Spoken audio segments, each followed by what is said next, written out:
Hey everyone. Tonight we slip into a moment that still makes my hands shake a little when I think about it. I'm sitting in a wedding hall in Portland, flowers, chandeliers, a $10,000 cake towering like a marble statue, yet all I can feel is the cold metal of the chair beneath me. It's funny how humiliation has a temperature, isn't it? And sometimes it's colder than winter air. You might not survive this one. So before you get too comfortable, take a moment to like the video and subscribe, but only if you truly enjoy what I'm doing here. And if you're listening right now, tell me where you're watching from and what time it is. I love knowing who's awake with me. Now, turn off the lights, maybe let a fan run for some gentle white noise, and let's begin tonight's journey together, said. The ceremony hadn't even started, but the disrespect had already taken its seat right beside me. Actually, the wedding coordinator, with his clipboard and forced smile, had tapped my arm gently, as if afraid I'd bruise from the truth. Mrs. Rowan, you'll be in row 14 just beside the service area. It's logistically simpler. Logistically simpler. That's what people say when they want to insult you, but still sound employable. My daughter-in-law, Eliza, stood a few feet away in her champagne-colored silk robe, watching the moment like someone inspecting a cracked plate before hiding it in the back of the cupboard. She gave a tight little smile, the kind that means absolutely nothing, and said to the coordinator, "Yes, that's fine. My family can't be seen too close to, it ruins the aesthetic." I guess lower middle class mother-in-law who taught at a public school for decades was too many syllables for her. My son, Mason, stood behind her adjusting his cufflinks, pretending to be busy. He didn't look at me, not once. Silence is a language, and in that moment, he spoke fluently.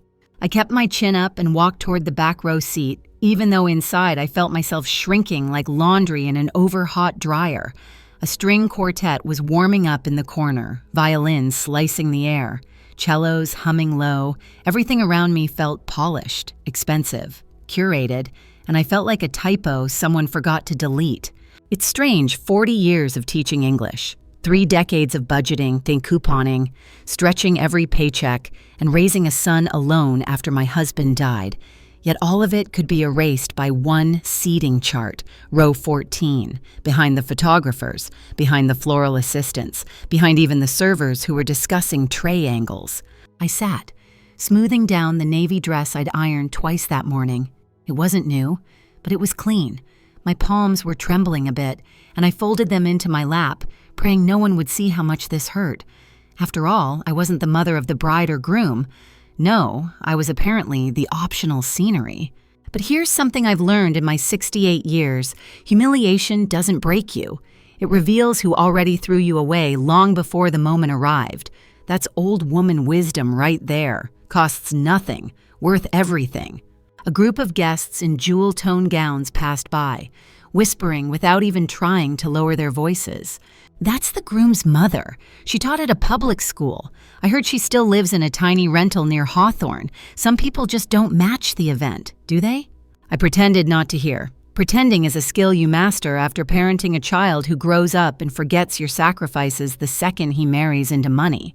The music swelled. Guests turned. The chandeliers glittered, and I felt myself slipping deeper into invisibility. And then my chair moved. Not bumped, moved. Someone slid into the empty seat beside me. A tall man, silver hair swept neatly back. A sleek black suit tailored so precisely it probably had opinions. I caught the faintest smell of bergamot and cedarwood, a scent that hit me like a memory I didn't know I still had tucked behind my ribs. I opened my mouth to tell him he had the wrong seat, but he placed his hand gently over mine. "Let's pretend we came together," he murmured. My entire body froze. I turned my head, and for a heartbeat, I swear time stopped. Not metaphorically, electrically, scientifically, debatably, even cosmically, depending on which philosopher you believe. Because sitting beside me was Jonah Hale, my Jonah, my first love. The boy I once wrote ridiculous poetry for, the young man whose letters vanished the summer our lives split in two, the face I tried so hard to forget each time I convinced myself grown women don't keep memories of 19-year-old romances. 51 years had passed, yet here he was. He gave me a small smile, the kind that reaches the eyes first. "Easy," he whispered. "Just smile back." I must have looked ridiculous, smiling like someone who wasn't sure if she was being rescued or pranked. But the effect was immediate. Guest turned, whispered, blinked. A woman in a feathered fascinator narrowed her eyes as if trying to place Jonah from some magazine cover. And poor Eliza. When she glanced back and saw him sitting with me, her smile cracked like thin ice. Mason saw too. And for the first time that day, his expression changed, not cold, not indifferent, but terrified. Because whatever he thought I was, Jonah Hale suddenly made me someone else entirely. "Who are you?" I whispered, though I already knew. It was more of a, "How on earth are you here?" kind of question. He leaned in just slightly. "Someone who shouldn't have lost you," he murmured, "and someone who won't let them treat you like this." His thumb brushed my hand, not romantic, not intrusive, just steady, warm, grounding. People stared at me differently now. I wasn't row 14. I was row 14 with the man who apparently shouldn't be overlooked. Funny how a single person sitting beside you can shift an entire social ecosystem. Like penguins, did you know they actually rotate positions in the huddle so no one freezes? A quirky little fact that might explain why some people survive storms and others shiver alone. Eliza's mother noticed Jonah, too. Her lips tightened, her posture stiffened. Suddenly, the groom's mother wasn't an aesthetic liability anymore. She was an unsolved equation. And equations make the wealthy very nervous. The violins played the opening notes. Guests rose to their feet. The bride stepped onto the aisle. Cameras flashed. But for the first time that day, I wasn't thinking about the wedding, or the whispers, or row 14. I was thinking about the man beside me, the one who should have been in my life decades ago, the one whose letters unknown to me never arrived because my mother intercepted them all. And I felt something I hadn't felt in years. Seen, the ceremony blurred, the couple exchanged vows, people clapped, but all I could feel was Jonah's steady presence and the quiet promise in his eyes. When the minister announced the kiss, Jonah leaned toward my ear and whispered, "Let them wonder." I smiled, possibly for the first time that entire day. Because humiliation may have a seat, but dignity, when you reclaim it, always stands. The moment the ceremony ended, the hall burst into movement chairs scraping, heels clicking, photographers shouting poses like auctioneers. People swarmed the couple for pictures. Congratulations, networking opportunities disguised as affection. But Jonah and I remained still for a few seconds, almost suspended between the noise and the lavender-scented air drifting in from the garden doors. He looked at me with a softness I'd forgotten existed. "Walk with me," he asked, as if we were still 19 and unbroken. I nodded before logic could interfere. We stepped out through the side doors into the estate gardens, Portland's pride. All manicured hedges and blooming lavender that made the air feel like a warm sachet. The sky still held enough daylight to paint everything gold. The violin music was distant now, replaced by the crunch of gravel beneath our shoes. And that's when my heart began to misbehave, thumping with an urgency I hadn't felt since dial-up internet. For a few minutes, we walked without talking. The breeze was cool and soft. Jonah kept his hands clasped behind his back, shoulders relaxed, a picture of the same thoughtful boy I once read Whitman to on the steps of an old community library. I finally exhaled, slow and shaky. "I can't believe you're here," I whispered. He stopped walking, turned to me. His eyes, still deep blue, still holding a quiet intensity, softened. "I looked for you for years. Lila?" Hearing my name in his voice again nearly knocked the air from my lungs. He continued, "That summer I went to San Francisco for that training program. I was supposed to be gone 8 weeks. It turned into 3 years. I wrote you every week at first, then every month. I must have sent dozens of letters." I blinked. Letters. The word hit me like a forgotten bruise. I didn't get a single one. I said, my voice thinner than I intended. He stared confused, then heartbroken. "Not one?" I shook my head slowly. "Not one." Jonah looked away, rubbing the back of his neck. a habit I remembered. Then the story I was told wasn't the truth. That cold, hollow feeling began spreading through my chest. What story were you told? He swallowed. That you'd left town, that you'd married someone else, that you didn't want to hear from me again. I almost laughed, not because it was funny, but because the pain looped around so far it made a circle. My mother, I said quietly. She intercepted everything. Jonah's face stiffened, not in anger, but in the ache of someone finally receiving the missing piece of a lifelong puzzle. She threw out your letters, he asked, voice low. Probably burned them, I whispered. She always liked tidy endings. We stood in silence for a few seconds, the lavender brushing our legs like purple ghosts. A golf cart hummed nearby, a reminder the world hadn't frozen with us. He stepped closer slowly, gently, like someone approaching a skittish animal. Lila, you didn't forget me, did you? I searched his face. Jonah, I tried to. I thought you'd abandoned me. He closed his eyes, one slow blink, and I thought you'd moved on without a second thought. We both laughed softly at the tragedy of it, not because it was funny, but because grief sometimes disguises itself as humor to avoid overwhelming us. That's the academically debatable part of love, I murmured. Is it timing or choice? Jonah smiled the same crooked smile that made me fall for him the first day he pulled my chair out at that little library cafe. Maybe it's both. We started walking again. A butterfly drifted across our path, orange wings spotted with black, and Jonah paused to watch it. You know, he said, butterflies taste with their feet. Isn't that odd? Makes you wonder how they choose what's sweet. I snorted an actual snort. I love how you drop random facts into emotional moments like they're seasoning. He grinned. I do it to make you laugh. I haven't laughed much in years. I noticed, he said softly. I stopped walking. He took a breath. Lila, I need you to know something. His voice dropped lower, steadier. I never married. I stared at him. The breeze lifted a strand of my hair, brushing it across my cheek. Not once. He shook his head. A few relationships, nothing that lasted. I compared every woman to a memory that wasn't even whole. My heart squeezed an uncomfortable, beautiful pressure. I'm not the girl you knew, I whispered. I'm not here for the girl, he replied. I'm here for the woman who just walked to row 14 with her spine straighter than anyone in the front row. That line almost broke me. We reached a small stone bench overlooking a pond. Sunlight sparkled across the water, turning it into a mirror of copper and glass. Jonah sat, then gestured for me to join him. I lowered myself carefully, smoothing my dress. You know, I said lightly, I'm too old for poetic ponds. You're exactly the right age for them, he countered. You appreciate all the things you didn't have time to notice when you were younger. That was old age wisdom, tucked inside a compliment. I sighed. My life wasn't bad.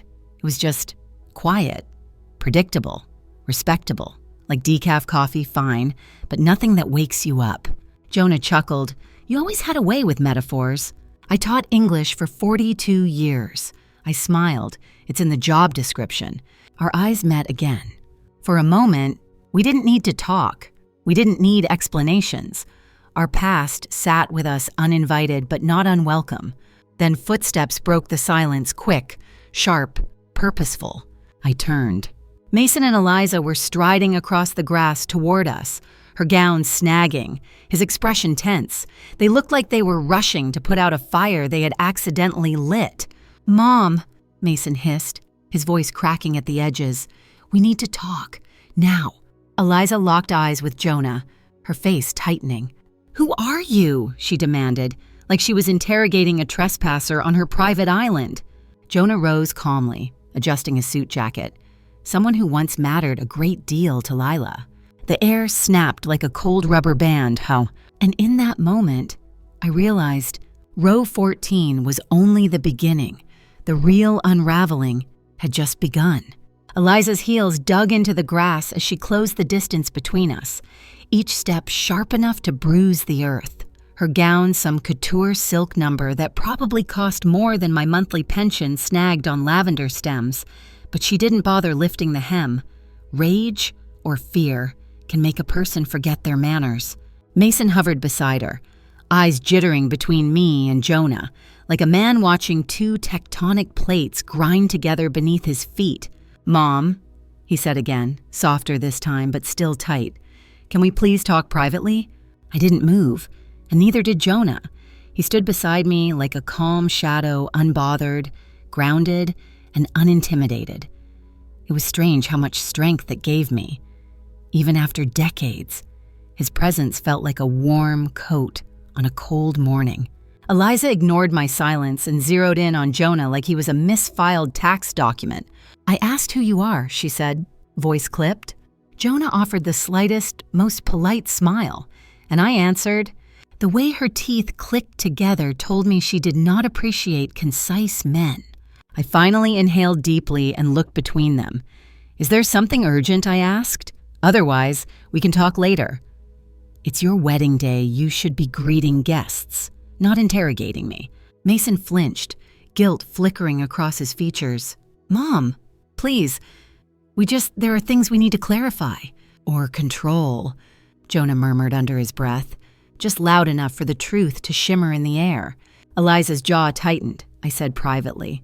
"And I said," Jonah replied smoothly, "that I am not a stranger. The disrespect today makes that very clear." Mason swallowed hard. There was no disrespect. It was a seating issue. I raised a hand.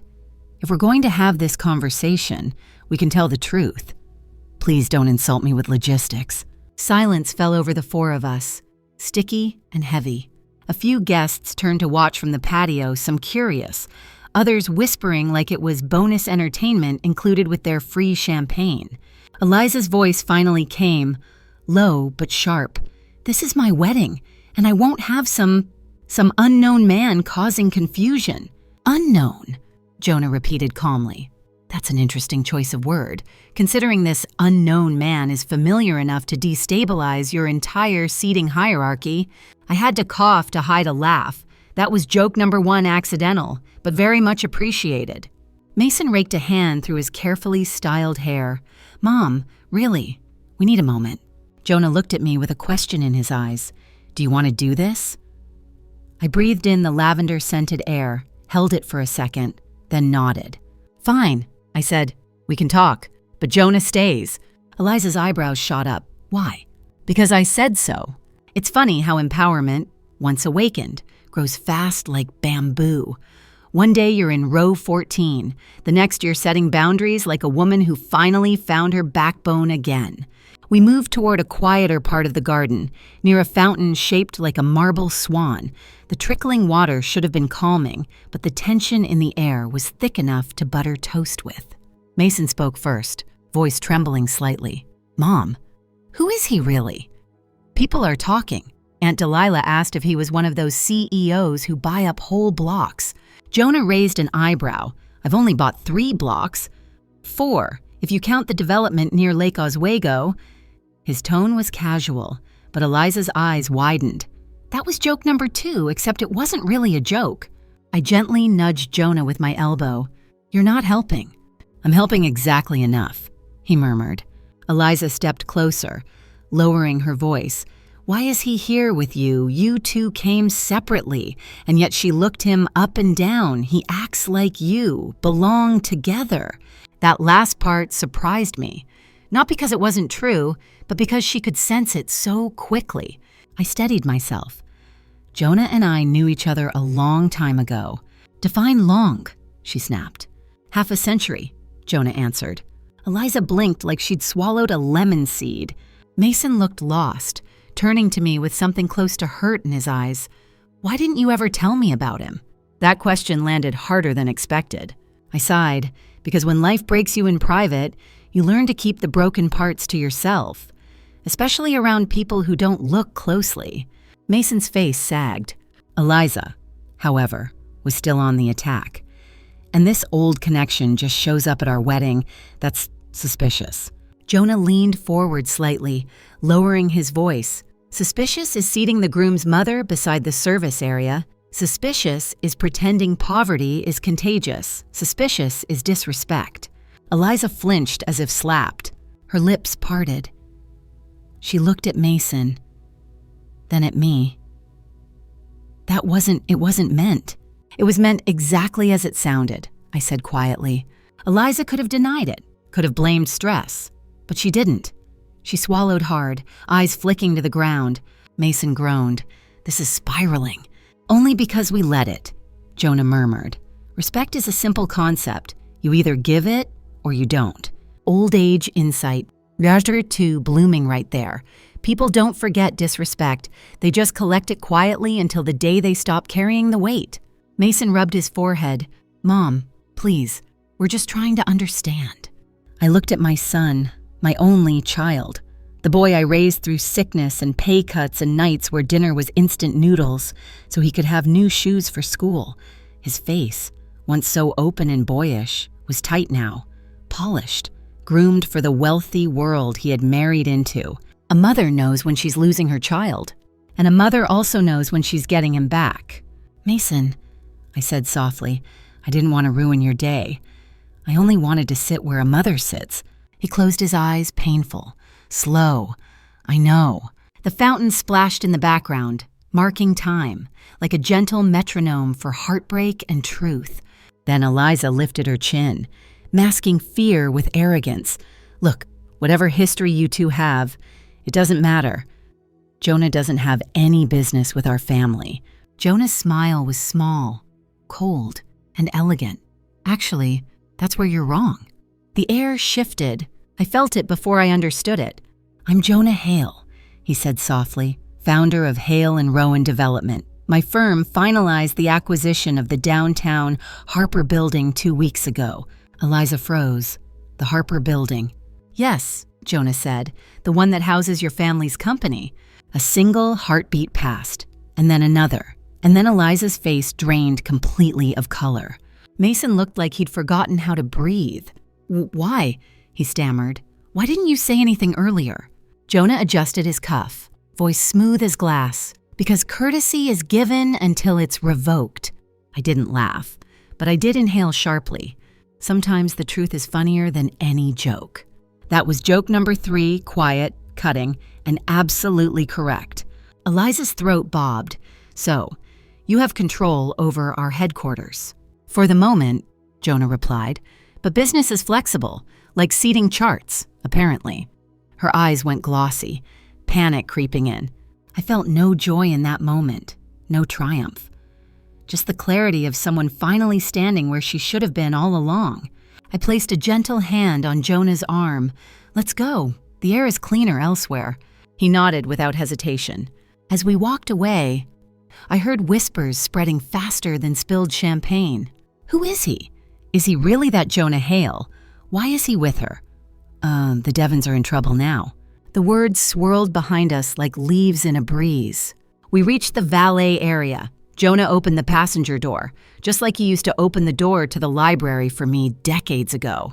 I hesitated before stepping inside. Jonah, I whispered, you didn't have to do all that.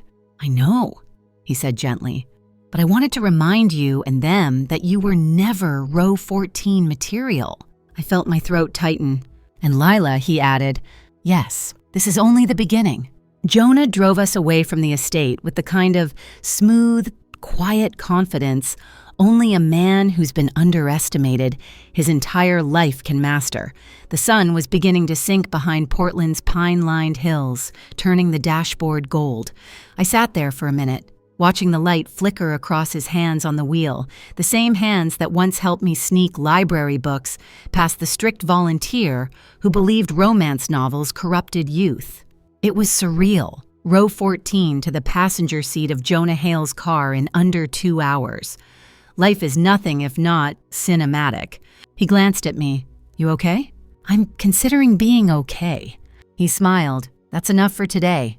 We drove until the wedding noise was far behind us, until the world felt like it was exhaling. The city lights softened in the distance. Pine trees swayed lazily along the highway. A few deer grazed by the roadside because Oregon wildlife has zero regard for human melodrama. Then Jonah said quietly, there's somewhere I want to take you. I raised an eyebrow. Somewhere with good lighting and minimal judgment. He laughed a warm, low sound that loosened the tightness in my chest. Better, dinner with a view. And that's how we ended up at Silver Point Terrace, a lakeside restaurant overlooking a placid stretch of water so still it looked like glass. The building sat on a hill, all floor-to-ceiling windows and soft amber lights, the kind of place where you whisper your order because the atmosphere feels too elegant for full-volume sentences. A server greeted us immediately, smiling wide, posture perfect, and led us to a table by the window. "Mr. Hale," he said as if announcing royalty. "It's an honor to have you back." Back. So Jonah wasn't just someone who stepped into my life out of nostalgia. He also had the kind of wallet that made servers remember his face. That explained the elegant suit, the quiet confidence, the faint scent of bergamot that probably came in a bottle you needed a security clearance to buy. The server placed menus in front of us, but Jonah closed his without looking. "I'll have the sea bass, and she'll have the herb chicken with roasted lemon." I blinked. "How did you remember I like roasted lemon?" "I remember everything," he said simply. That should have been romantic, but it hit me like a soft punch to the chest because I remembered him, too, in spite of life, distance, my mother, and the quiet grief I built a home from. The food came quickly. The chicken was tender, the lemon burst like sunshine, and the rosemary whispered through the air like it had something wise to say. Jonah watched me more than he ate softly, not intrusively, just as if he'd been hungry for my presence for far too long. "This is strange," I admitted quietly. "You, me, tonight, all of it." "Strange isn't bad," he replied. "Strange is just unfamiliar. Give it time." The lake outside shimmered with hints of moonlight. A couple at the next table laughed about something, but all I heard was the water brushing the shore, steady, gentle, patient. "Why are you really here, Jonah?" I finally asked. He set down his fork, folded his hands, and took a breath. "Because I spent 50 years thinking you walked away, and today I found out you didn't." I stared at him for a long moment. "You spent 50 years thinking I didn't care." "Yes," he whispered, "and I still couldn't forget you." My throat tightened. I made a joke to diffuse the emotional bomb exploding inside me. "Well, that's a long return policy." He chuckled. I never wanted a refund. The server came to refill our water, and I used the interruption to steady myself. Outside, a boat drifted across the lake, its lantern glowing faintly. The soft jazz playing overhead made the air feel warm silk. And then my phone buzzed. 10 times. Mason. Eliza. Eliza's mother. Charlotte. Even Aunt Lorraine from Minnesota. Clearly, the wedding grapevine worked faster than wildfire through dry pine. I placed the phone face down. "They're going to keep calling," Jonah said gently. "I know. You don't have to answer." That sentence lifted something inside me. Strange how a simple permission spoken at the right moment can feel like a rescue. "They're not calling because they care," I murmured. "They're calling because they're scared of losing something." Jonah looked at me with a softness that somehow made me feel stronger. Let them be scared. They earned it. I gave a shaky laugh. "You always did know how to pick a side." "I'm picking you," he said. "I did when I was 19. I am again now." Emotion pressed up my throat in a slow torrent. Not painful, just surprising, like discovering an old photograph at the bottom of a drawer, the edges curled, but the memory intact. A quiet stretched between us, not awkward, not heavy. Just a moment of two people remembering the pieces of themselves they had lost. Finally, the server brought dessert lemon tart with a delicate sugar crust. Jonah insisted we split one, for nostalgia. He said, "You used to steal my dessert all the time. That's because yours always looked better." "No," he said softly. "It's because you expected to be overlooked. You took small things because you didn't believe you deserved big things." That hit me harder than I wanted it to. "People only learn to take up space," he continued, "after someone tells them it's okay." Outside the window, the moon reflected perfectly in the water, a full white disk, unbroken. "Jonah," I whispered. "Yes, I'm scared." He reached across the table, his palm warm against mine. So am I. We stayed like that until the tart was nothing but crumbs on a plate. After dinner, Jonah walked me to his car. The night air was cool, brushing my neck. The pine trees swayed overhead like a gentle choir. Before he opened the passenger door, he paused.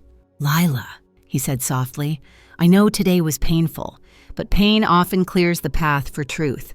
And your truth is, you deserved a better seat a long time ago." Then he opened the door for me slowly, reverently, like he was letting me step into a future I hadn't dared imagine. But as I sat down, as the door clicked shut, as the car began to roll toward the highway, I felt it. Something shifting, not around me, inside me.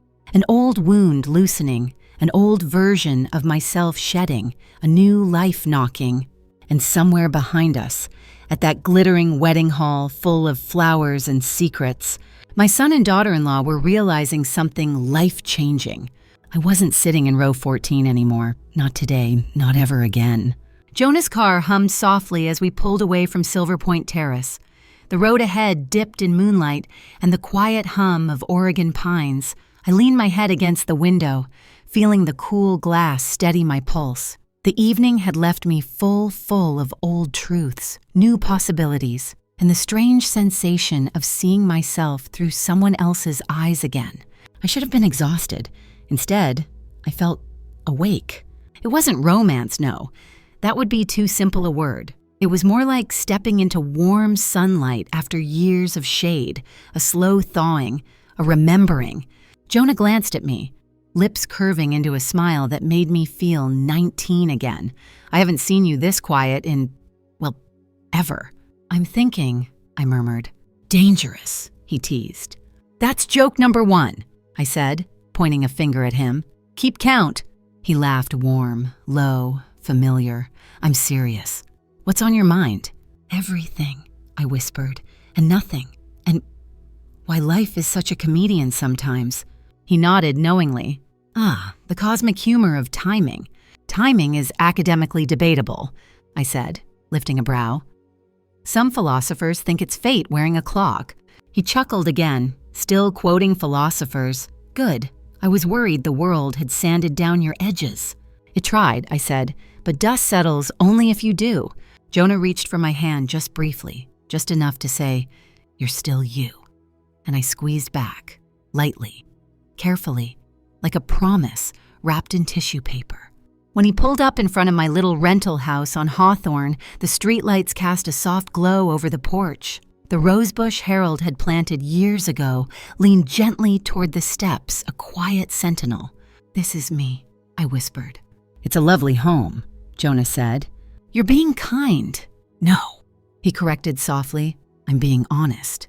My chest tightened, not because I didn't believe him, but because I suddenly wanted to. Before I could say more, a car slowed behind us, another, then another, and then they parked. I blinked. That's strange. Jonah raised an eyebrow. "Expecting company?" "Not tonight." The first door slammed, then another. Footsteps sharp, fast, determined, scraped across the sidewalk. And there they were, Mason and Eliza, still in their wedding attire.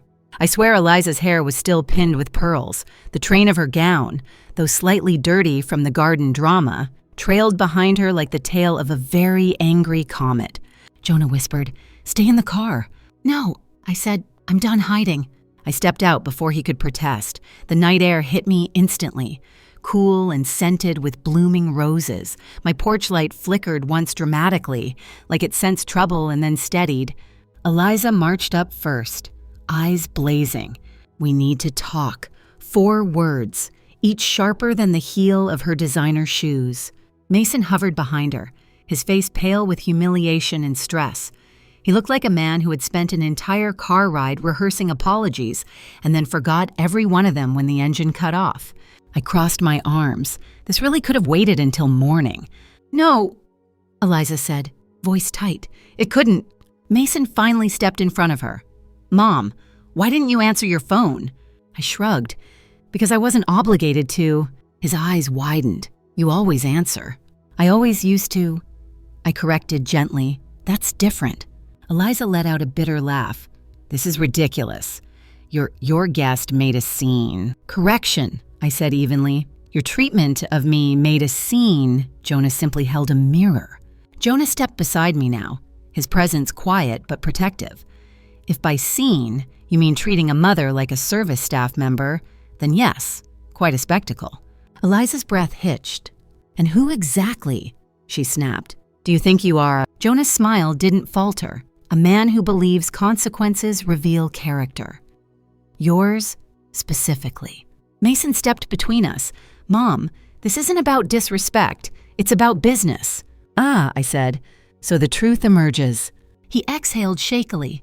Your friend. First love, Jonah corrected casually. Mason blinked. Your first love. Just bought the building where Eliza's family has their headquarters. And that's relevant to me because I asked. Because, Eliza hissed, we need to negotiate. I stared at her. Really stared. And for the first time, I saw it, the fear behind the snobbery, the trembling behind the expensive facade, the way she clutched her gold clutch like a lifeline. Tonight, I asked softly, on your wedding day. We didn't have a choice, she snapped. The board found out. My mother found out. They're panicking. And you... Her eyes flicked to me, full of accusation. You're letting this happen. This. I felt a curious calm settle over me, like the air just before the first snowfall. Eliza, I said quietly, you sat me in the back row because you thought I wasn't worth being seen. That was... No, don't give me excuses. You did it. And now you're facing the consequences of believing that money equals worth. She flinched so hard her pearl earrings trembled. And here's an old woman fact for you, I added gently. People forget kindness, but they remember humiliation forever. Her lips parted, but no sound came out. Mason's voice broke the silence. Mom, we came to ask you to talk to him. He gestured weakly toward Jonah, to ease things, to fix this. Fix, I echoed. Fix what? Eliza's family's reputation, he whispered. It was quiet for a long moment, a long but painful moment. Even the street seemed to hold its breath. Then I said, no. Mason blinked like I'd slapped him. What? No, I repeated, steady and soft. But, Mom, we're family. I nodded slowly. Exactly why I can't negotiate my dignity.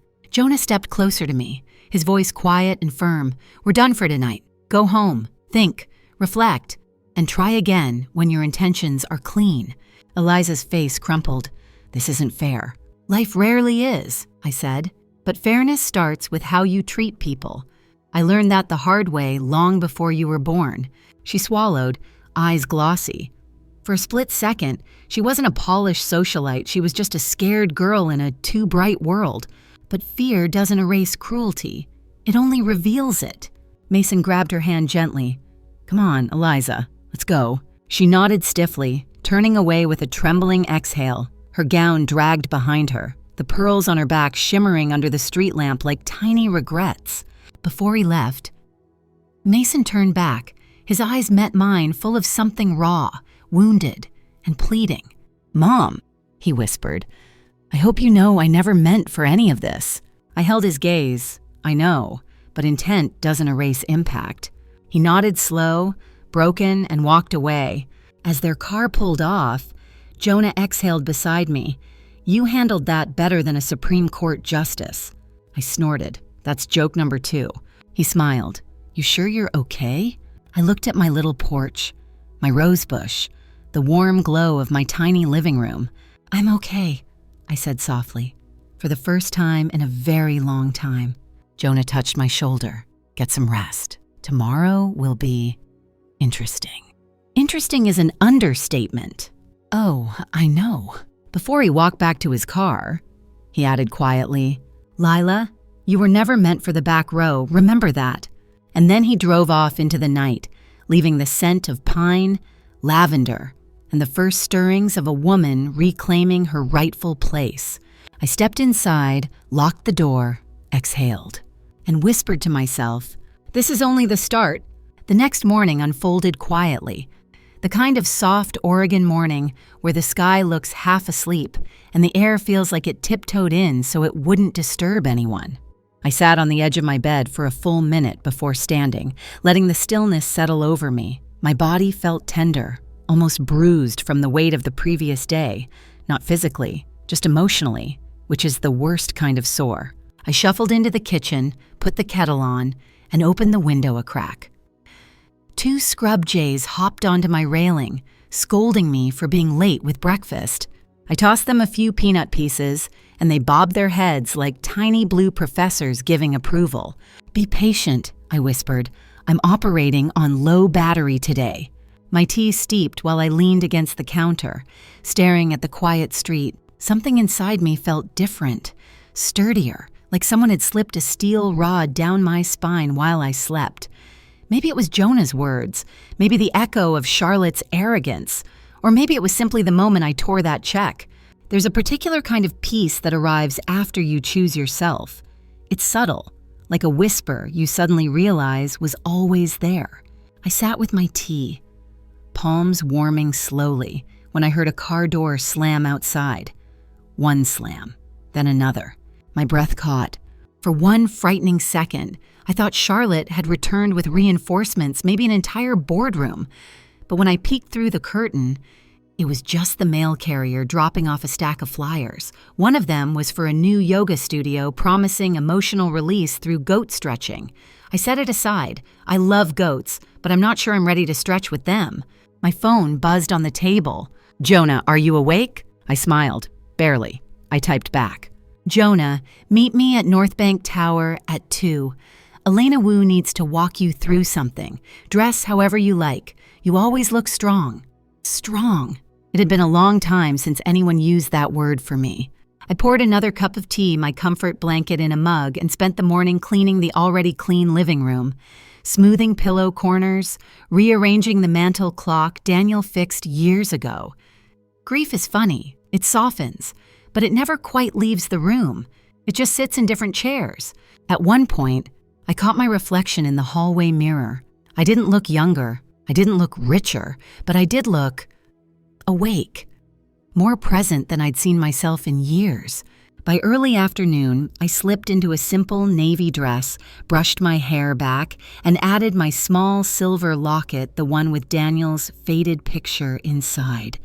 "Stay close," I whispered, touching the metal. "Things are getting strange." A quirky fact flashed through my mind, something Jonah once told me in college. Goats have rectangular pupils to see predators better. Maybe that was a sign. Maybe I needed rectangular pupils today. The bus ride downtown was slow and quiet, filled with people scrolling their phones, living lives I would never know. When the tower appeared, North Bank Tower, all glass and ambition, I felt a flutter in my chest. Not fear, exactly. More like anticipation with a caffeine buzz. Jonah was waiting in the lobby, leaning against a marble pillar like he owned the building, which, in a roundabout way, he practically did. When his eyes lifted and found me, something softened in his face. He walked toward me, offering his arm. "You came. You told me to," I said lightly. "That's joke number 1, he murmured with a smile. He led me past security, who nodded at him like he was a warm breeze. Upstairs. The elevator doors opened to a hallway of frosted glass panels and quiet carpeting that swallowed our footsteps. Jonah guided me into a corner office where a tall woman in a charcoal suit stood waiting. "Lila," Jonah said, "this is our general counsel. Elena Wu, she's the best legal mind I've ever met, and I've met sharks." Elena extended a hand, firm grip, steady eyes. "It's an honor to meet you, Ms. Hart. Jonah has spoken very highly of you." I blinked. "He has?" "Oh, yes," she said. "Enough that I almost expected a cape when you walked in. That was joke number 2, and I laughed, soft but genuine." We sat at a sleek glass table that reflected our faces like curious ghosts. Elena opened a folder, sliding a stack of documents toward me. Legal language, bold headings, clauses more complexity than anything I'd seen outside of faculty meetings. "I know this looks intimidating," Elena said, "but what we're drafting is simple in principle. It's a revised lease for Rowan West Holdings. We're not evicting them. We're simply renegotiating ethically. Ethically, I repeated. Yes. She folded her hands neatly. Jonah wants to attach a set of conditions, community-based conditions, before renewing their tenancy. I looked at Jonah. He nodded, gently encouraging. Elena continued. One of these conditions is a scholarship fund in your late husband Daniel's name, dedicated to supporting local students in need. Another is a reading space downtown, free books, free tutoring also dedicated to him. My throat tightened. For Daniel, Jonah's voice softened. He was good to you. I want the city to remember that good men existed. Emotion curled through my chest, warm and sharp. He would have liked that, I whispered. There's more, Elena said, sliding another page forward. A statement, a public apology from the Rowan family, specifically Charlotte and Eliza, for their conduct toward you.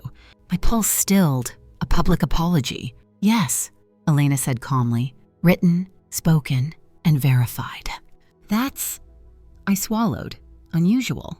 Academically debatable, Jonah added with a faint grin. Some say pride is harder to move than mountains. That was joke number 3. But, Elena continued, it's reasonable given the power imbalance they used against you. I exhaled slowly. This wasn't revenge. It wasn't spite. It was accountability, wrapped in dignity. I touched the edge of the documents gently. Do I have to sign anything? No, Elena said. This isn't binding you. This is empowering you.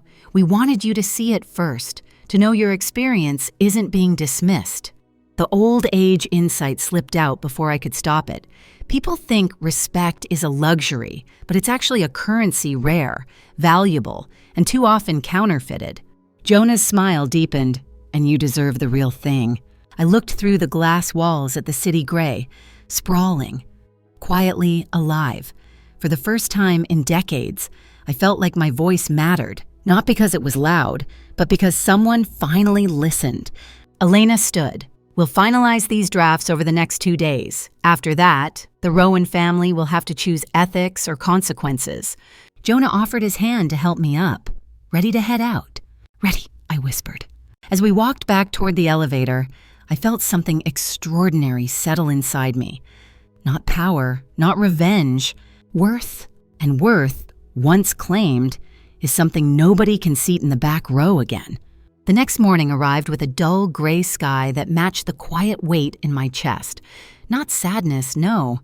Something more complicated. Something like the echo of a storm that had passed, but left a few stubborn clouds behind to remind you it had teeth. I moved slowly through the house, watering the spider plant in the corner, wiping down the already clean kitchen counter, and making oatmeal the same way I had for 40 years, thick, warm, and sprinkled with cinnamon, because life is kinder when breakfast smells like childhood. The kettle whistled, the floor creaked softly, and my thoughts wandered straight to Jonah, Elena, and the document folder that had changed the trajectory of my quiet little life. I was stirring my oatmeal when my phone began ringing, loud, insistent, a buzzing mosquito of panic. I didn't have to check the caller ID. Mason. I answered anyway. Motherhood is a reflex. Even when it hurts. Mom. His voice cracked. Not dramatically, just barely, like a boy trying very hard not to unravel. Are you home? I am. Can I come over? I hesitated. Is Eliza with you? No, he said quickly, too quickly, just me. I exhaled. Then yes, come. He arrived 15 minutes later, knocking softly like someone approaching a confessional booth. When I opened the door, my son, my once fearless, messy-haired, scraped-knee little boy looked like a man standing at the edge of a cliff. His shoulders slumped, his eyes rimmed with sleepless worry, his expensive suit jacket wrinkled from being grabbed, tugged, or maybe just worn during too many anxious hours. Mom, he whispered. Those 3 letters carried the weight of an entire childhood birthday cakes, spelling tests, late-night fevers, tears wiped, sandwiches packed, bills stretched, promises made. I stepped aside. Come in. He walked into my small living room like a stranger entering a museum, careful not to disturb anything, as if my simple furniture might shatter if he breathed too loud. He sat on the edge of the couch. I took the armchair across from him. Silence hovered between us, thick, awkward, and full of things both of us had avoided saying for years. Finally, he spoke. I messed up. I waited not to punish him, but because truth needs room to breathe. I let Eliza and her mother control the wedding. I let them decide everything, the guest list, the decor, even where you sat. He paused, wiping a hand across his face. I thought keeping the peace was the right thing. And in doing so, I said gently, you let your mother sit behind the floral assistants. He winced. I know. The old Lila, the one from a year ago, even a month ago, would have softened immediately, would have said, it's okay, sweetheart, would have excused everything, tucked away her pain, and worn her forgiveness like armor made of paper. But that woman was gone. I love you, I whispered, but love doesn't erase consequences. His shoulders shook. Mom, you don't understand. Eliza's family is losing their minds. My phone hasn't stopped ringing for 2 days. They're terrified Jonah is going to raise their lease or kick them out or... That's not my problem, I said kindly, nor should it be. Mason looked up, eyes wide with hurt. Are you punishing us? I shook my head. No, I'm teaching you something I should have taught you when you were younger. I am not a resource to exploit. I am not a pawn in your political marriage. I am not someone you hide to make someone else feel taller. He swallowed hard. Mom, I didn't mean intent, I said softly. Does not erase impact. Tears welled in his eyes. Real ones. Not performative, not strategic, just raw. I'm scared, he whispered. I'm scared I'm losing the woman who raised me. I leaned back, letting the quiet settle. You're not losing me, Mason. You never will. But you are meeting a version of me you didn't know existed, one who finally understands her worth. He nodded slowly, absorbing the words like medicine that stung on the way in. When I saw Jonah, he admitted quietly, I panicked. I thought your life would stay small forever, predictable. And then suddenly he walked in and everything shifted. That's what fear does, I murmured. It makes us cling to the familiar, even when it hurts other people. He stared at his hands. I want to fix this. That's the first honest thing you've said since the wedding. He cracked a tiny, broken smile. I continued. Fixing this doesn't mean begging Jonah for favors. It means repairing the damage you did. He looked up. Tell me how. I inhaled deeply. Slow, steady. Start, I said softly. By acknowledging the truth, you let your wife and her mother turn me into an embarrassment. His face crumpled. I know, and I hate myself for it. I don't want you to hate yourself, I said firmly. I just want you to see me. He nodded. I see you now. Good, I said, because Jonah does. Elena does. Even strangers at the wedding saw what Eliza refused to see. He wiped his eyes again, sniffing. Mom, what happens now? I leaned forward, resting my elbows on my knees. This isn't about business, or leases, or Charlotte's panic. This is about whether you and I rebuild our relationship from this moment forward. How he whispered, by telling the truth, I said, by choosing respect over silence, by choosing integrity over comfort. I paused, then added with a small smile, and maybe by choosing a wife who doesn't treat your mother like a poorly arranged centerpiece. He laughed, a real, startled laugh through tears. That's joke number 1, he said weakly. Already keeping count, I teased. Good. He rubbed his eyes again. Mom, will Jonah hurt them? I shook my head. No, he doesn't need to. They're doing that themselves. Mason sighed, shoulders sagging. Can you talk to him? Not to negotiate, not to beg. Just to help me understand what comes next. I nodded. I can talk to him, but he won't decide anything because of me. He'll decide based on what's ethical. Mason swallowed. That's fair. And, I said gently, you need to have a conversation with Eliza, a real one, without Charlotte, without excuses, without pretending dignity is negotiable. He nodded slowly. I'm nervous. That's old age insight number 1, I said gently. If the truth makes you nervous, it's probably long overdue. He breathed out a shaky laugh. That sounds like something you'd say in class. Well, I said, teaching moments don't retire. He wiped his cheeks, stood slowly, and walked toward the door. Before he stepped out, he turned back. I love you, Mom. I love you too. And I'm sorry. I know. He lingered, then whispered, thank you for not giving up on me. I smiled softly. Mothers rarely do. We just redefine how we show up. He nodded and left, the door clicking gently behind him. The house fell quiet again. Birds chirped on the windowsill. My tea had gone cold. And just as I reached for the kettle to reheat it, my phone buzzed. Jonah, I have news. Can I come by? The second wave was coming, but this time, I was ready. The afternoon sunlight slanted through my kitchen window, warming the wooden table as I fetched a clean teacup and set the kettle on the stove. My hands moved automatically, old habits knitted through muscle memory, but my mind was nowhere near the kitchen. Mason's face, raw and shaken, his voice, trembling but earnest, his apology, finally honest. Some wounds don't close with one conversation, but they do begin to breathe again. Before I could get lost in that thought, the quiet hum of an engine rolled up my driveway.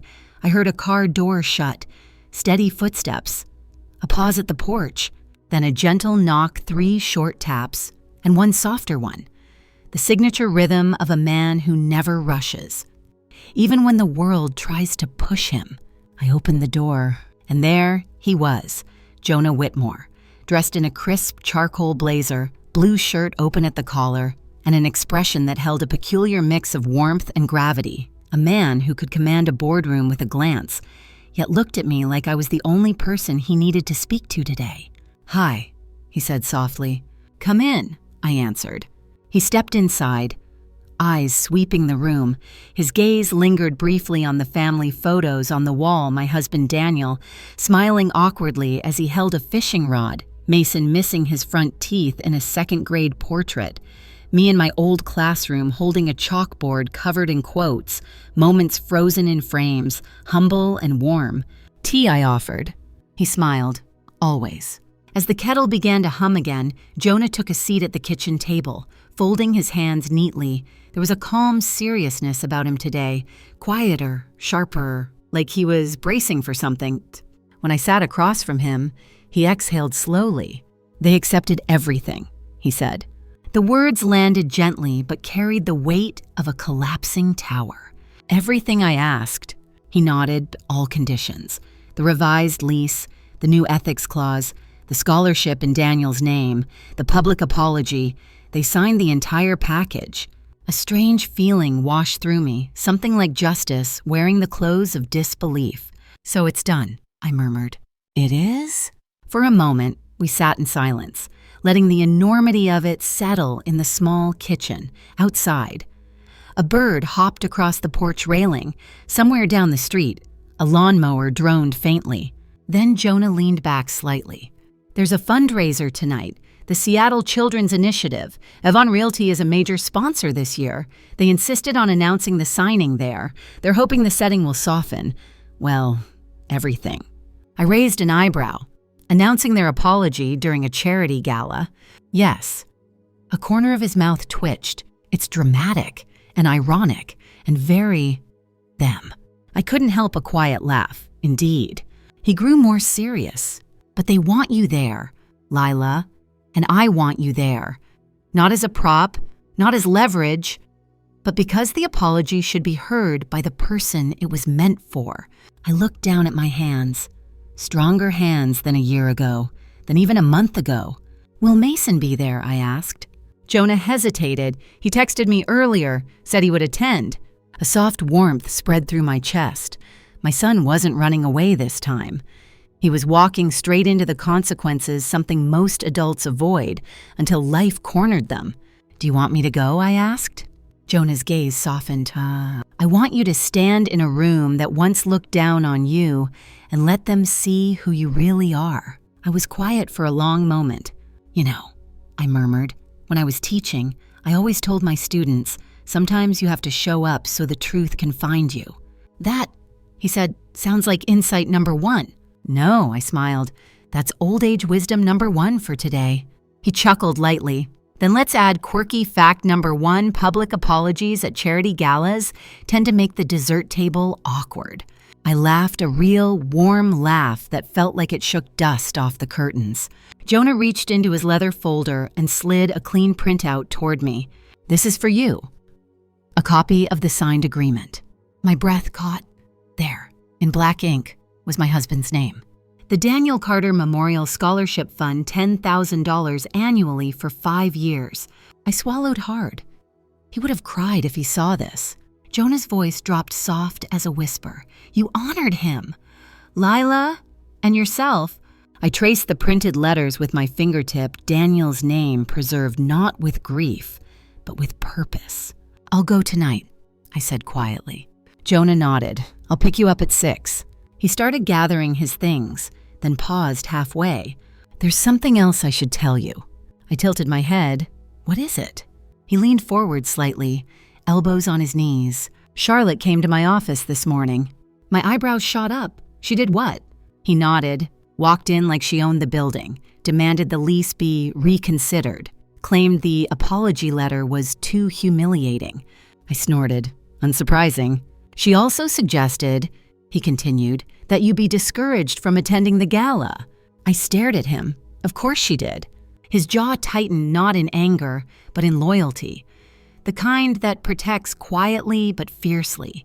I told her, he said, voice calm, that you would attend if you chose to, and that neither she nor anyone else would dictate that decision. I felt something warm and strong bloom in my chest respect. Deep, steady, earned. Thank you, I whispered. He held my gaze a moment longer than necessary, then smiled faintly. You didn't need my permission to stand tall. Lila, you did that on your own. The kettle clicked off. Steam curled in the air. Somewhere, a leaf blower started outside. Ordinary sounds on an extraordinary day. We shared tea, talked softly about small things, Seattle traffic, the upcoming museum renovation, the strange comfort of certain routines. Then he stood, placing a gentle hand on my shoulder. I'll see you tonight. When he left, the house felt both quieter and fuller at once. I set down my cup, walked to the window, watched him drive away. Then I turned toward my bedroom, opened my closet, and ran my hand along the dresses. Tonight, they would apologize. Publicly, unequivocally, in front of cameras and donors and people who once spoke about me with polite condescension, and I would be there, not in the last row, not in the shadows, not behind the service staff, but standing in my own light, my own place, my own worth. A sudden realization struck me as I placed a hand over my heart. This wasn't about revenge. This was about truth, about dignity, about finally letting myself be the woman I had always deserved to be, the woman Daniel loved, the mother Mason still needed, the woman Jonah now saw. I whispered to the empty room, I'm ready. And I was, more than ever. Evening light settled over Seattle like a soft veil, pale gold thinning into lavender as the sun dipped behind the hills. My little house felt strangely alive as I moved through it, picking out earrings, smoothing fabric, and exhaling the kind of breath that carries years of quiet hurt out of your chest. I had chosen a deep navy dress, simple, elegant, not loud, but not invisible. The kind of dress that didn't ask for permission to exist. The kind of dress Daniel used to say made you look like you already know the ending of the story. As I clasped the necklace around my neck, I caught my reflection in the mirror. Silver hair pinned back neatly, eyes clear, shoulders relaxed. Not a woman preparing to face judgment, a woman ready to be seen. The clock chimed softly, 6:00. Headlights swept across the front fence, and then Jonah's car pulled into my driveway with the quiet confidence of a man who never needed to announce his arrival. My heart fluttered just for a second, in that gentle, surprising way you don't expect past age 60. I stepped outside before he could knock. He paused, actually paused when he saw me. You look He cleared his throat softly. "You look like the center of the room already." I felt warmth rise to my cheeks. "Thank you." He opened the car door for me, and the evening air carried a hint of jasmine from my garden, mixing with the crisp Pacific Northwest breeze. As I settled into the seat, he said quietly, "Tonight, no one gets to shrink you." I smiled. "I won't let them."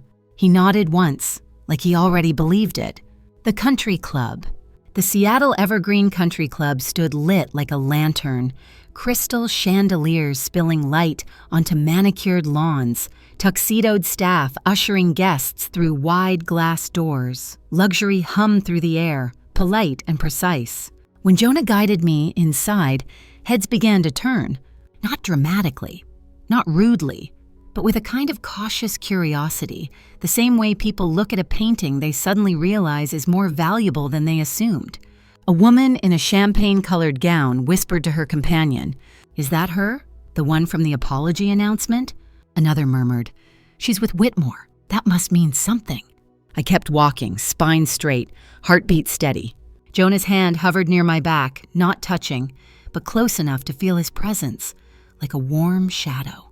Inside the grand hall, round tables were draped in white linen, each glowing with candles. A stage stood at the front, flanked by banners for the Seattle Children's Initiative. Guests mingled in soft clusters, wearing polite smiles that didn't quite reach their eyes. This was the type of crowd that thrived on subtle signaling watches, wine lists, and carefully measured compliments. Jonah leaned in. "Our seats are up front," they insisted. I chuckled lightly. Of course they did. As we approached, I saw Mason standing near the aisle. His tie was crooked, something he never let happen. His hands fidgeted with the program booklet, and when he spotted me, relief washed over his face like he'd been holding his breath for an hour. "Mom," he whispered. I squeezed his arm gently. "I'm here." He swallowed, eyes shiny. "Thank you." I gave him a small smile, soft, but not yet forgiving. "There are still truths left to speak," I said quietly. "But you showed up, and that matters." He nodded quickly, grateful for even that small bridge. Beside him, his wife Eliza sat stiffly, emerald dress sparkling but posture brittle. Her jaw tightened as I walked past her. She didn't speak. Not yet. Not tonight. Right now, silence was the only honest language she had. The announcement. At 7 sharp, the program began. A host in a black tuxedo took the stage, welcomed donors, praised initiatives, introduced speakers. The crowd clapped politely at all the right moments, but I felt the tension tightening like thread around bone. Everyone knew the real event hadn't begun yet. Finally, the host cleared his throat. "Tonight, Devon Realty would like to address a matter of personal accountability. Please welcome Chairman Richard Devon." A rustle moved through the room like fabric, shifting in a collective inhale. Richard stepped onto the stage, face pale under the lights. For the first time, he didn't look like a man who owned a room. He looked like a man who had discovered the limits of money. His voice shook slightly as he began, "Before we continue this evening's program, I want to acknowledge a serious wrong committed within my family and company." Eliza sat rigid beside Mason. Her hands trembled in her lap.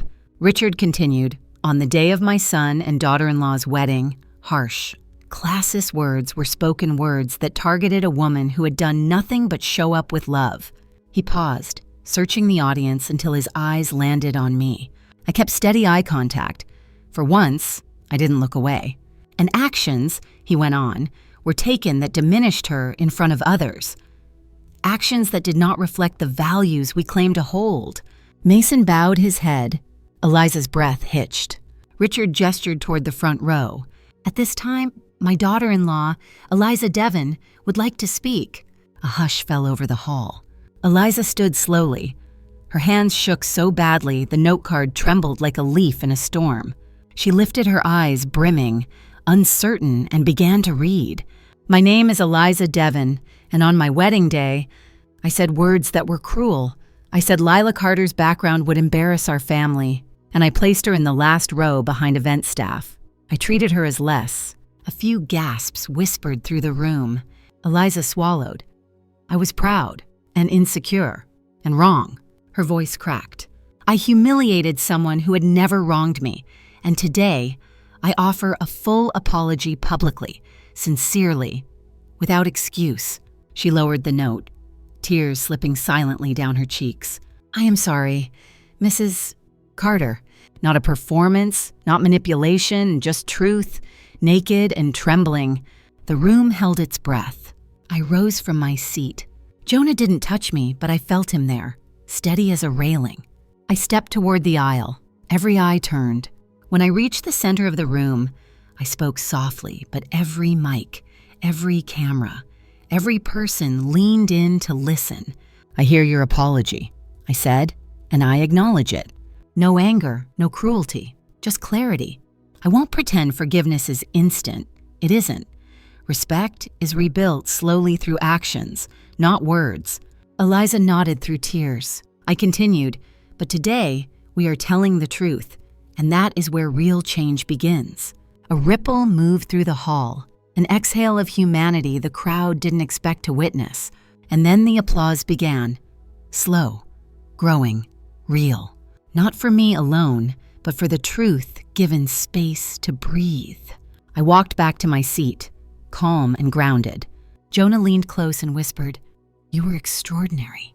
"I just told the truth," I whispered back. "That is extraordinary," he said.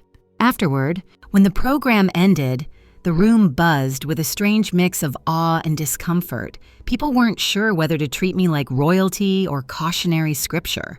I was just glad to feel air in my lungs. Outside, beneath the soft glow of string lights, Jonah guided me toward the car. Mason approached hesitantly, hands in his pockets. "Mom," he said, voice thick, "thank you for standing up there. I needed to hear all of it." I touched his cheek, the way I once did when he was small. "There is room for us to rebuild," I said softly, "but rebuilding isn't the same as erasing." He nodded, tears forming again. "I'm ready to do the work." "We'll take it one day at a time," I whispered. Eliza approached, two eyes red, voice small. "Mrs. Carter, may I speak to you sometime?" "Not tonight, but soon." "Soon," I said gently, "when both of us are ready." She nodded gratefully. Jonah opened the car door for me. As I slid into the seat, the cool night air brushed my face fresh, almost sweet. A new wind, a new beginning, a new way of being Lila. Jonah settled into the driver's seat beside me, and as we pulled away from the glowing country club, he said quietly, "Tonight wasn't the end, you know." "I know," I murmured. It was the beginning, and somehow, for the first time in years, I believed him. The morning after the gala felt different, quieter, but not hollow, more like the soft silence that settles after a storm has finally wrung itself dry. I stood by the kitchen window with a cup of chamomile tea, watching sunlight skim across the rose bushes Daniel planted years ago. Their petals glowed with that early morning luminosity that always made me feel like something was starting, even if the rest of the world was slow to catch up. I pressed a palm against the warm ceramic mug and let myself breathe, really breathe. Not the tight, bracing inhale of survival, but the loose, open exhale of a woman who has space again. Then my phone buzzed. It was an email from Nora Patel. Subject line simple. "Scholarship confirmed." I clicked it open. And there it was, legal proof that the first $10,000 installment toward the Daniel Carter Memorial Scholarship Fund had already been deposited. Right below it, photographs of the community reading corner we had discussed with Jonah, bright shelves, beanbags in cheerful colors, a sign that read, "The Carter Corner for Every Young Imagination." I felt my throat tighten. Daniel had always believed books could save anyone. He used to say, "Give a child a story, and you give them a map." And now, in his name, children who might have never owned a single book would have a whole room of them. I sat down slowly, letting the sweetness of it spill through me. Then the phone buzzed again. "Jonah, if you're free today, I'd like to show you something. 2 p.m., I'll pick you up." I smiled. I typed back, "I'll be ready." Whitmore Tower, 40th floor. At exactly 2, because Jonah was the kind of man whose punctuality felt like respect. His car pulled up. He greeted me with a soft, warm smile. And soon, we were weaving through Seattle traffic, the city glimmering beneath the unusually generous sun. "Where are we going?" I asked. "You'll see," he said with that small, knowing tilt of his head. "I think you'll approve." When we reached Whitmore Tower, he guided me through the sleek lobby into a private elevator and up to the 40th floor. When the doors opened, I stepped into a wide, sunlit space with high ceilings and floor-to-ceiling glass walls overlooking the shimmering water. The air smelled faintly of new paint and cedar. Dust sheets covered furniture. Light bounced across polished floors. "Jonah," I whispered. "What is this?" "This," he said, walking forward with unhurried steps, "will be our community outreach wing, and you're the first person to see it." My breath caught. He motioned toward a glass partition on the right. Behind it was a room painted in warm neutrals, with built-in shelves, soft rugs, and wide windows that could cradle afternoon light beautifully. "I reserved this room specifically for the reading corner," he said, "the one you dreamed up." My eyes stung. "You remembered every detail." He turned to me, his gaze full and steady. "I remember everything you say." My chest tightened, not uncomfortably, but like the way a melody tightens your throat before you cry from beauty, not sorrow. We walked a few slow steps forward, looking out at the mountains and water. "I want this floor to be a place where people feel grounded," he said, "a place where stories are held, not silenced." I traced the outline of the room again with my eyes. "Children are going to love this." He smiled gently, "because it has your touch." I let myself savor that warmth for a moment before speaking softly. It feels strange, but good, to think that something from my life is shaping a building like this. "Not strange," he said. "Right, a call from Mason." As we stood there, sunlight swirling warm and golden around us, my phone rang. I checked the screen. "Mason." Jonah gestured subtly that I should answer. I stepped aside, gazing out the window as I picked up. Mom Mason's voice sounded timid, unfamiliar. "Are you busy?" "No," I murmured, "just looking at something beautiful." He hesitated. "I talked to Eliza." My breath steadied, and she cried a lot. And she said she understands if you never forgive her, but she wants to try. She wants us to try, without her mother. That part made me pause. Without Charlotte, I asked. "Yes," he said, voice softer. She finally admitted Charlotte has too much control over her and over us. A small ache loosened in my chest. "Well," I said gently, "that's your marriage to navigate, not mine. But I'm proud of you for having the hard conversation." He exhaled shakily. "Mom, could we maybe have dinner on Friday, just the three of us? No pretense, no fancy restaurants, just my house, a real meal together." A long breath slipped out of me. "I'd like that," I whispered. "Thank you," he murmured. "Really." When the call ended, I looked out at Puget Sound shimmering beneath the wide sky. The future didn't feel like a question mark anymore, more like a soft ellipsis, something still unfolding, more like something I finally had the right to shape. A private moment. Jonah approached gently. "Everything all right?" I nodded. "My son is trying, really trying." "That matters," he said, voice warm. "Effort is the first real apology." I smiled. "Is that today's academically debatable phrase?" He chuckled. "Maybe, though philosophers might argue with me." "And that's quirky fact number 1, I added lightly. "Philosophers argue with anything." We laughed softly, like people who hadn't laughed like that in a long, long time. Then Jonah grew quiet, thoughtful. His gaze swept from the reading room to the skyline.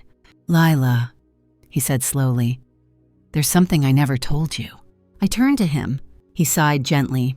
"When I saw you at the wedding, sitting alone, something inside me snapped, not out of anger, but out of disbelief that someone like you could be treated as less than..." I blinked. "Someone like me?" "Yes."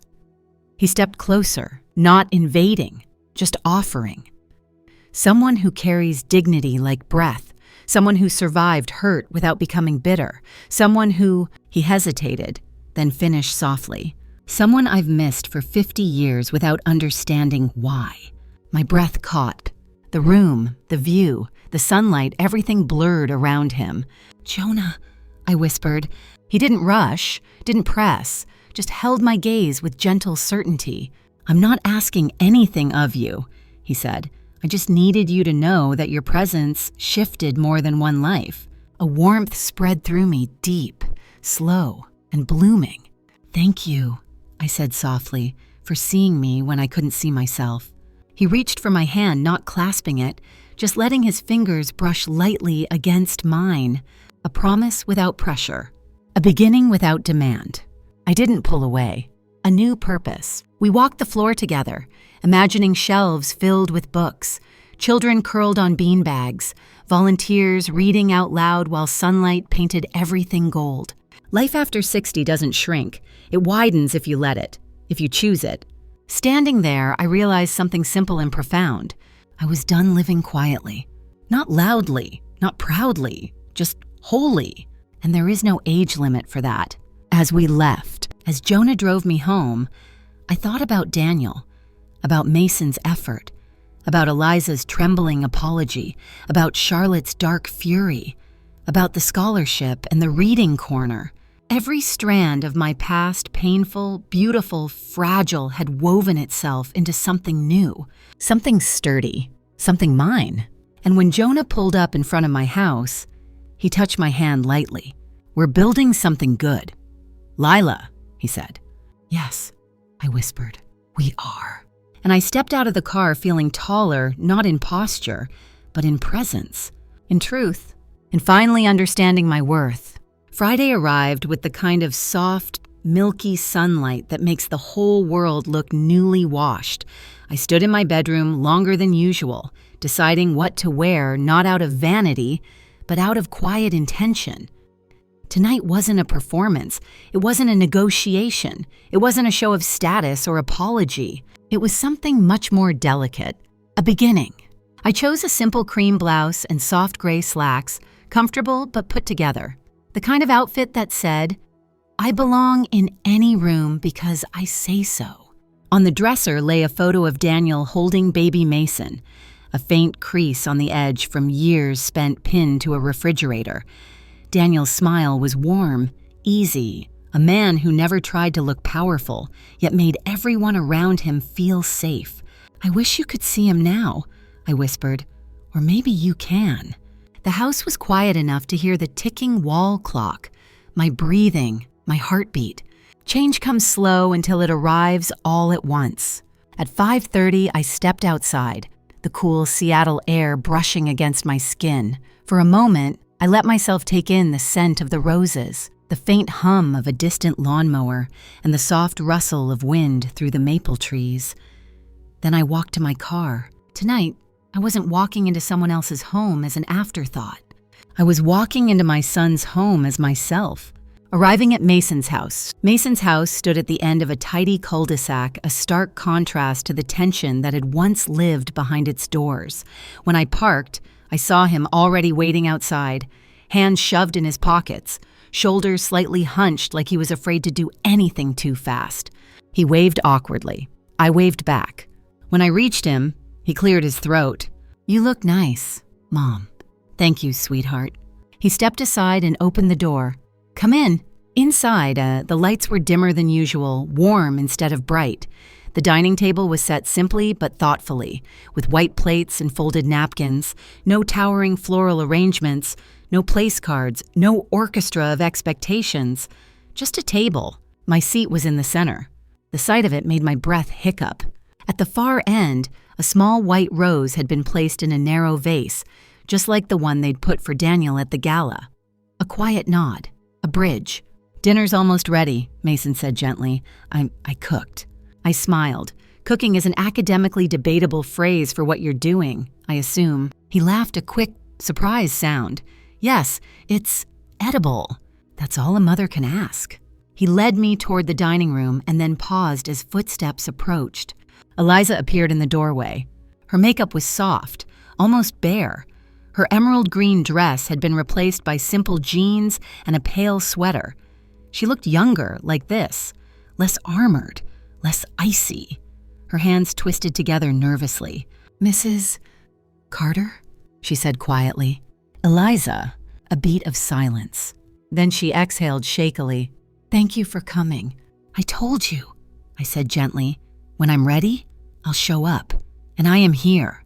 She nodded, relief flooding her features. We sat.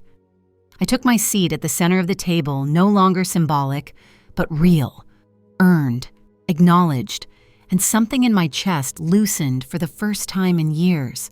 Mason brought out roasted chicken, mashed potatoes, and green beans. Simple food, family food, the kind my students used to say tasted like homework nights and second chances. "This looks wonderful," I said. "It might be undercooked," he muttered. "That's fine," I teased. I brought a strong stomach. Eliza let out the tiniest laugh, fragile, but real. The conversation we needed. Dinner started quietly. We passed dishes, exchanged polite comments, pretended we weren't all walking on emotional stilts. But halfway through the meal, Mason set down his fork. "Mom, can we talk honestly?" I looked up. Yes. He swallowed hard. "I don't want fear to be the language in this house anymore." That sentence alone pulled years of tension off the walls. I nodded. Fear is a bad architect, builds the wrong home. He drew a shaky breath. I was afraid of disappointing Eliza, afraid of looking poor next to her family, afraid of not being good enough. My throat tightened. Eliza reached for his hand, her voice small. I pushed him. I didn't realize how much I thought your humility made him embarrassed. I blinked. My humility. "Yes," she whispered, "because my family never learned how to see value in anything that wasn't expensive." I leaned back slowly. The room felt softer somehow.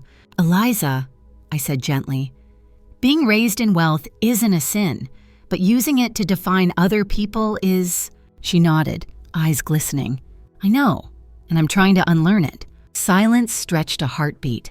Then she added, "You don't have to forgive me tonight or next week, but I want to earn a second chance." I studied her face, no tilt of the chin, no polished condescension, no mask. Just a young woman who made mistakes and wanted to grow from them. "Growth, I said softly, "isn't linear. You'll slip sometimes, so will I. But if your intentions are real, we can try again." She nodded quickly, wiping her cheek. "And Mason," I continued, turning to him, "you don't have to be two different men. One for her, one for me. The best version of you will be big enough for both." He swallowed hard. "I want to be that man. Mom, then start with this," I said gently. "Call me because you want to, not because you feel guilty." He nodded. "Deal." "And," I added lightly, "invite me to sit where I belong." He laughed softly, always. We ate again, slower now, easier. The tension had melted like butter on warm bread. Not gone, but softened. And soft was enough for tonight. After dinner, after the dishes were cleared, Mason made tea, and Eliza brought out a small dessert apple crisp, still warm. "This was my mother's recipe," she said quietly, "but I want to make new memories with it." I took a bite, sweet, bright, cinnamon-rich. "Delicious," I said. Eliza's face glowed with cautious pride. As we lingered at the table, sipping tea, I shared a few stories from my teaching days. Funny ones, the kind that hold light, like the time a student accidentally microwaved metal, or when a whole class conspired to turn their essays into limericks.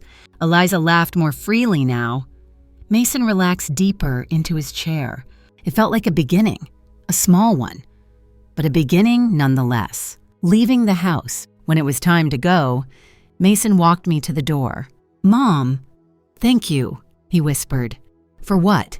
"For giving us another chance." I smiled softly. Chances aren't gifts, Mason. They're bridges. And tonight we started building one. He hugged me, then tight, trembling, real. When he stepped back, he looked lighter, younger, humbled in the best way. Eliza appeared behind him. "Good night, Mrs. Carter," she said quietly. "Good night, Eliza. We'll talk again. when the time is right." She nodded gratefully. I walked to my car, feeling the cool night air settle around me. For the first time in years, I felt like my family wasn't slipping away. They were reaching back. At home, the house welcomed me like an old friend's soft lamplight, faint rose scent drifting through the window, the whisper of pages from the book I'd left open earlier. I poured a small glass of water, sat at the edge of my bed, and let the quiet hold me. Tonight wasn't perfect. It wasn't meant to be. It was honest. It was new. It was the first true step toward healing. And as I slipped beneath the blanket, a tiny smile warmed my face. Daniel would have been proud, not of the apology, not of the scholarship, but of the simple, quiet dinner around a table where everyone finally sat as equals, where dignity wasn't asked for, it was given. The next few weeks passed with a gentleness I hadn't felt in years, like life had finally exhaled with me instead of against me. Autumn brushed Seattle with the soft scent of rain and drying leaves, and my days developed a new rhythm, quiet mornings with tea, afternoons reading at the community center, evenings walking along the lake when the sky melted into shades of copper and lavender. Healing rarely arrives loudly. It arrives the way dawn does, slow, pale at first, then suddenly everywhere. But the morning Jonah called, everything shifted again. Jonah's invitation. I was folding laundry when the phone rang. I almost didn't pick up. Modern life had trained me to ignore unknown numbers and focus on peace. But when I saw Jonah's name, a tiny flutter stirred beneath my ribs. "Hello," I answered. "Good morning, Lila." His voice sounded lighter than usual, even boyish. "Are you somewhere you can talk?" "I'm at home," I said. "Laundry can wait." He chuckled softly. I like that priority list. Then his tone softened. "I'm heading to Italy in a few days, Tuscany. The project there needs my oversight for at least 2 weeks. "Oh," I said, trying to sound casual. "That sounds lovely." "It is," he said, but a pause long enough for my breath to catch. "I'd like you to come with me." I froze. "Me," I whispered. "Yes, you." My heart flipped gently, like a page turning. It made no grand noise, just a simple click toward possibility. "Jonah, I haven't traveled in a long time." "Then it's overdue." "I'm 66. "Exactly," he said warmly. "The perfect age to stop asking permission from fear." I felt my throat tighten at those words. Fear had been my quiet companion for decades. Fear of being judged, being alone, being unlovable, being too late. And yet somehow, sitting at my little kitchen table with the soft hum of the refrigerator in the background, I felt lighter than fear for the first time in a long while. "I'll think about it," I said softly. "Of course," he answered. "Take your time, but just know." His voice lowered, like he was stepping closer even though he was miles away. "You deserve to see the world again, and I'd like to see it with you." After the call, I sat with my hands wrapped around my tea mug as the autumn breeze slipped in through the cracked window. I let the idea wash over me. Tuscany, sunlight on vineyards, stone villages, warm evenings with wine and music, a life I'd locked away because I thought certain doors closed at certain ages. But what if they didn't? The days leading up, over the next few days, small signs started appearing like the universe was nudging me toward yes. A brochure from a travel agency arrived in my mailbox with no return address. On the cover, a Tuscan hillside with a line that read, "It's never too late to begin again." At the grocery store, the cashier admired my scarf and said, "You look like someone who should be traveling somewhere beautiful." Even Mason, during one of our quiet phone calls, asked, "Mom, when was the last time you did something just for yourself?" That one hit deep. "Too long ago," I admitted.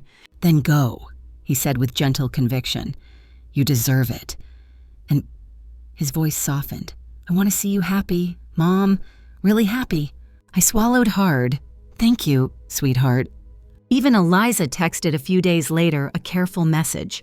"If you go with Jonah, I hope it brings you joy. You deserve gentleness." That was the moment I realized she was trying, truly trying, to grow past her mother's shadow. and that mattered. A visit to the community center. Before making any decision, I wanted to see the reading corner again, the place that carried Daniel's name and my heart in its growing shelves. Children ran between beanbags, the afternoon light warming their happy chaos. Volunteers read aloud from picture books, their voices weaving through the air like music. A little girl with curly hair climbed onto my lap, holding out a book about a mouse who wanted to see the world. "Can you read it to me?" she asked.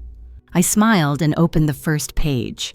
As I read, her small head rested against my shoulder. Her trust, her warmth, her quiet delight, it was a reminder of life's simplest purpose, connection. When the story ended, she looked up at me with big brown eyes. "I want to go places someday," she said. "Lots of places." I felt something bloom in my chest, soft, spreading. "So do I," I whispered. And for the first time, the idea didn't feel frightening. It felt right. Decision day. The next morning, I woke early. The world smelled like rain-soaked leaves, and the air was cool against my skin. I stood at the window, watching the sky brighten softly. No grand revelation, no spark of lightning, just a quiet knowing. I picked up the phone and dialed Jonah. He answered on the second ring. "Lila," he said, hopeful. "I'll go," I said simply. The silence on his end was warm like an embrace through the phone. Then he exhaled softly. "I'm glad," he said, voice rich with something tender and real. "When do we leave?" I asked. "Friday. I'll take care of everything." I smiled. "Then Friday it is." Packing and something more. As I folded clothes into a modest suitcase, I found the old notebook where Daniel had written snippets of poems, recipes for his favorite soups, and notes about roses. And tucked inside, I found the letter I had been writing to myself, the one I started after the ordeal with the apology. I have worth not because others say so, but because I finally believe it. I held the page against my heart. Then, softly, I placed the notebook into my suitcase. A piece of the past, a blessing for the future. The night before, Jonah called again. "Nervous?" he asked. "A little?" "That's normal," he said warmly. "It means you're stepping into something new." "Will it be strange?" I asked quietly. "Traveling together after all these years." He chuckled softly. "Lila, everything with you feels natural, even the unexpected." My cheeks warmed. "You always say things like that." "Only because they're true." We talked for another hour about Tuscany, about life, about small things like olive groves and pastries and the strange sound pigeons make in Italian plazas. And when we hung up, I felt lighter than I had in decades. The airport. On Friday morning, I stood outside my house with my suitcase. Jonah's car rolled in smoothly, and he stepped out dressed in a navy sweater and dark slacks, looking relaxed for the first time in a long while. He took my suitcase and placed it gently in the trunk. "You're sure?" he asked softly. "Yes," I said. "I'm ready." As we drove to the airport, Seattle slowly shrinking behind us, something settled into place. Not closure, not replacement, not erasing old chapters, but opening new ones.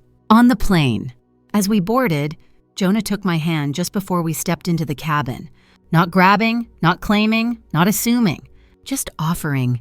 And I let my fingers slip into his soft, steady, natural. We found our seats by the window. The engines hummed, the flight attendants prepared, the plane rolled forward. And as we lifted off, Seattle spread beneath us like a memory small, shimmering, still home. Jonah turned to me.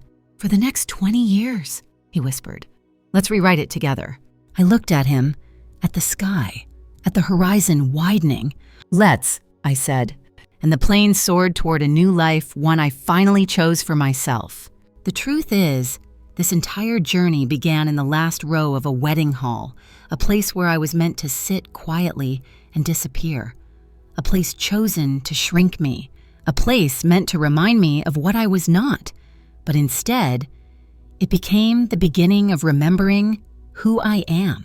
In the quiet humiliation of row 14, fate reached out with an unexpected hand. Jonah, my first love, lost to decades and distance, walked back into my life with a gentleness I had forgotten I deserved. From that moment, the story shifted, not because he rescued me, but because he reminded me I was no longer required to live small. Standing up to disrespect was not about revenge. It was about reclaiming space emotionally, spiritually, and in the world. It was about teaching my own son that silence has consequences, and that dignity isn't something money or status can define. Slowly, apology followed accountability, healing followed humility, and love new, mature, steady followed the clearing of old shadows. I rebuilt bridges with my son. I found common ground with my daughter-in-law. I honored Daniel's memory through a scholarship and a reading corner that now blooms with children's laughter. And I let myself step into a future that wasn't written in fear, but in choice. When Jonah asked me to go to Italy, I said yes, not to him, but to myself. To the woman who has earned her own front row in life, not by force, but by finally believing she belongs there. So here we are, on the edge of a new journey, not a fairy tale, not a rescue story, a story of a woman who learned that age is not a closing door, but an opening window. Thank you for walking beside me.